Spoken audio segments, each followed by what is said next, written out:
Please help us grow by giving us a like and subscribe to our channel. Enjoy the show. What I was always intrigued by where yogis got their strength from.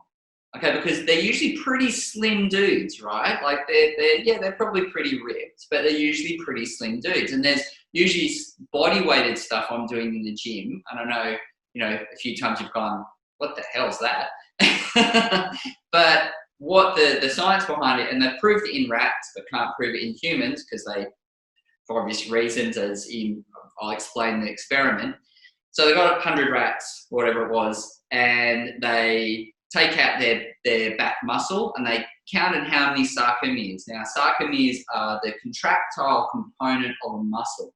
Now, in a sarcomere, say for example, if you put, this sarcomere can pull 0.1 of a gram. I'm just pulling a number out of that's the amount of force it can generate. So if I put 2 in a row, that's 0.2 of a gram. Okay, so as I get more and more sarcomeres, I get a lot bigger contractile strength.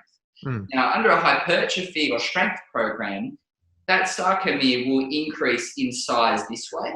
Okay, what that does is increase the amount of cross bridges that are occurring in the sarcomere. Okay, right. So a bit more intent. If you go on YouTube and type in sarcomere, and it'll give you a little bit of a background, but basically you're increasing the thickness of the sarcomere, and that's where you get bigger muscles. Now, in this study, what they did is they got another 100 rats, and someone went and stretched their back leg for a month. Okay, how interesting is that? So they stretched their back leg for a month, and then they took out those muscles and looked at them under a microscope and counted the sarcomeres. And what they found was you could actually grow more sarcomeres in that strand of muscle. As in, the muscle doesn't get bulkier this way, it gets longer and creates more power in that regard. Yes. Yep. So that's the premise of the idea behind what's happening in yoga.